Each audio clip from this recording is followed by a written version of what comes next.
நீ எங்கேயோ உன் வேலையை பார்த்துட்டு இருக்க, அவன் எங்கேயோ அவன் வேலையை பார்த்துட்டு இருக்கான். இப்படி உனக்காக எதுவுமே செய்ய முடியாது ஒருத்தனுக்காக உன் வாழ்க்கையே அர்ப்பணிச்சு நாசமாக்கி வீண் செலவு பண்ணி குடும்பத்தை கவனிக்காம அடுத்த குடும்பத்தை அசிங்கமா திட்டிக்கிட்டு ஏன்னா பைத்தியக்காரங்களா?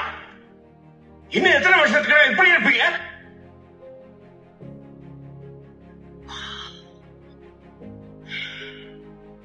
நாம இப்படி இருக்கிறதுக்கு என்ன காரணம் தெரியுமா? அடிமைத்தனம். நமக்கு எப்பவுமே எவனுக்காவது அடிமையா இருக்கணும். முதல்ல ராஜாக்களுக்கு, அப்புறம் வெள்ளக்காரங்களுக்கு, இப்ப அரசியல் தலைவர், ஜாதி தலைவர், சினிமா ஹீரோஸ், கிரிக்கெட் பிளேயர், இப்படி எவனுக்காவது எவனை பத்தியாவது பெருமையா பேசி அவனை புகழ்ந்து அவனுக்காக சண்டை போட்டு கடைசி வரைக்கும் ஒரு அடிமை நாய் மாதிரி வாழணும். ஆனா அவனுக்கு நம்மளை யாருன்னு கூட தெரியாது. ஏண்டா தெரியாம தான் கேட்கிறேன். நாம காசு கொடுத்து படம் பார்க்கறதுனால தானே அவன் அந்த நிலைமையில இருக்கான். அப்ப யார் முதலாளி? நாம தானே.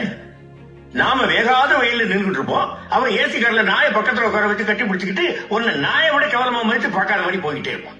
நீ அவன் காருக்கு பின்னாடி வாழ்க வாழ்க வாழ்கன்னு கையை தட்டிக்கிட்டே ஓடுவேன். ஏண்டா உப்பு போட்டு தானே சொல்றீங்க?